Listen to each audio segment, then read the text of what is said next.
আমার সাথে পেয়ারা গাছগুলি বড় হয়ে ফল দিবে, আর তখন আমার আর কোনো কষ্টই থাকবে না।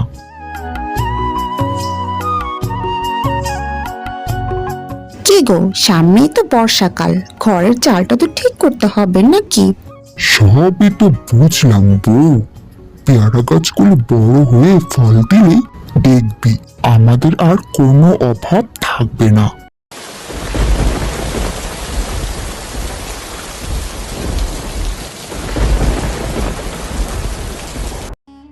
আমার কি হলো? সব কটা পেয়ারা তো দেখছি পোকা হয়ে সব খেয়ে নিয়েছে।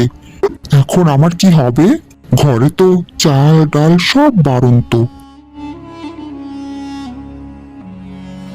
আজ অনেক দিন হলো পৃথিবীতে যাই না, যাই পৃথিবী থেকে একটু ঘুরে আসি।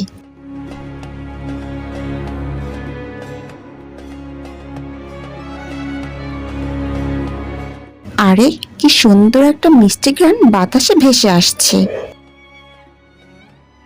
এত পেয়ারা গাছ, কত পেয়ারা হয়ে আছে, একটা খাই, খুব খিদে পেয়েছে। এ কি, এত পোকা কিলবিল করছে, ছি! কিন্তু এই পেয়ারা গাছটা কার? কে সে হতভাগ্য? কেউ কি বাড়ি আছিস? কে গো তুমি বুড়িমা? বলছি মা, আমি অনেক দূর থেকে এসেছি, আমায় একটু জল দিবি? আর যদি একটু খেতে দিতিস তাহলে তোদের খুব ভালো হবে মা। ঠিক আছে বুড়িমা, আসুন ভিতরে আসুন। তোর স্বামীর কি হয়েছে মা?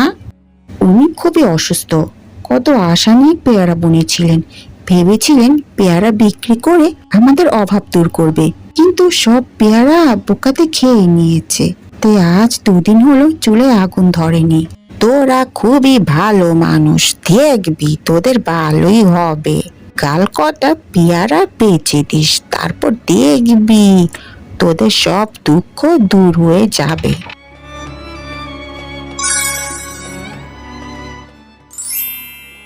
এ কি বলছেন বুড়িমা? পেয়ারা বেচবো, কিন্তু পেয়ারা কে কিনবে? ঠিক আছে, উনি বলেছেন যখন, তখন দেখবো বেচে।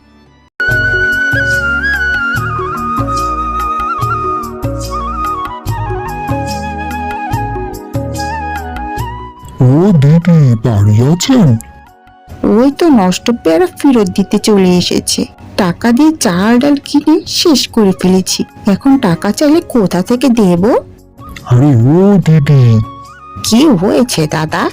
দিদি, আপনাদের পেয়ারার মতো পেয়ারা আর কোথাও নেই, যেমন বড় তেমন মিষ্টি।